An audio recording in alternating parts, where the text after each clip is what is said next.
সকলকে আমরা এখন যাচ্ছি ঠাকুর বরণ করতে।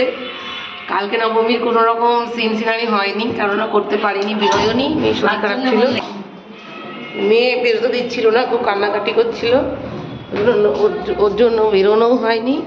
ওই জন্য নবমীর কোনো রকম কিচ্ছু শ্যুট হয়নি। কি খাওয়া দাওয়া কি করেছি কিছুই হয়নি।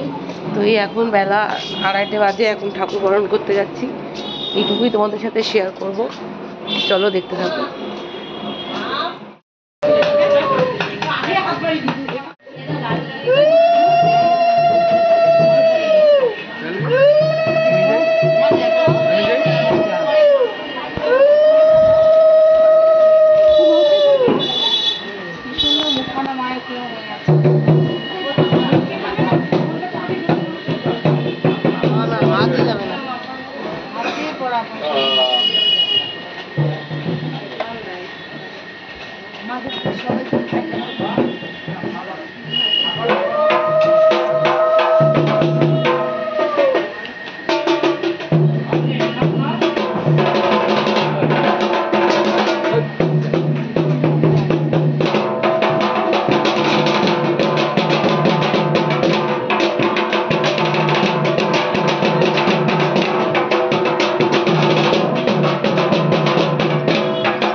আমার জামাটা ডিপ কালার, কাপড়টা খোলানি তো আপুরা সবাই বুঝতে পারে না, কেউ ঝগড়া করছে,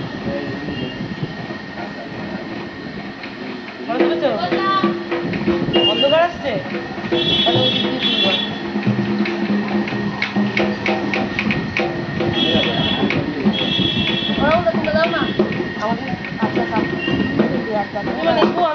রান্না হয়েছে ইলিশের ভাপা, এই যে ডিম ভর্তি ইলিশের ভাপা, আর এখানে হচ্ছে লাল লাল ঝাল ঝাল খাসির মাংস। এই হচ্ছে আজকের মেনু। কালকের মেনুটাও তোমাদের সাথে শেয়ার করতে পারিনি। এই যে এখানে বুনো স্যালাড কেটেছে, বাকি সবার খাওয়া দাওয়া মোটামুটি হয়ে গেছে। ও কুচি স্যালাড কেটেছে, সবার খাওয়া দাওয়া মোটামুটি হয়ে গেছে। ভিডিও করতে গিয়ে কাউকে কিছু খেতে দেয়নি। যে এখানে আমাদের মাসি আর মা খাচ্ছে।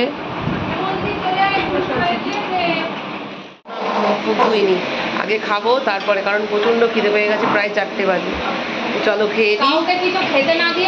জানি না বিকেলে কিছু আছে নাকি ব্লগে, কারণ এই নিয়ে আবার চলে যাবে।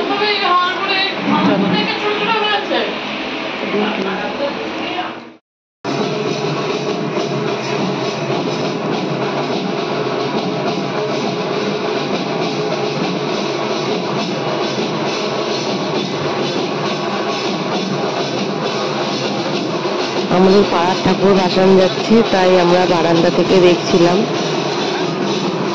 নিচে গিয়ে আর যাওয়া হয়নি, আর ভাসানেও বেরোতে পারিনি, মেয়ের শরীর ভালো ছিল না, তারপরে বরেরও শরীর ভালো ছিল না। তো যাই হোক, সব মিলিয়ে কেমন হয়ে গেল মণ্ডপটা।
সন্ধ্যাবেলা ইহুকে নিয়ে একটু রাস্তায় বেরিয়েছিলাম, একটু টুকটাক ঘুরলাম, ফুচকা খেলাম, আর ঠাকুর ভাসান যাচ্ছিল দেখলাম। তো এইটুকুই আজকের ব্লগ ছিল, দশমীর ব্লগ আর কি, আজকের ব্লগ নয়। তো কেমন লাগলো তোমরা জানিও, আর আমার ভিডিওগুলো দেখো। আর প্লিজ সবাইকে বলছি একটু কমেন্ট করো, সাবস্ক্রাইব করো আর কমেন্ট করো, না হলে কিছু বুঝতে পারি না, কেউ দেখে কি বা কি মনে করে, এগুলো কিছু বুঝে উঠতে পারি না। তো যারাই দেখো একটু কমেন্ট করো। সবাই খুব ভালো থেকো, ধন্যবাদ।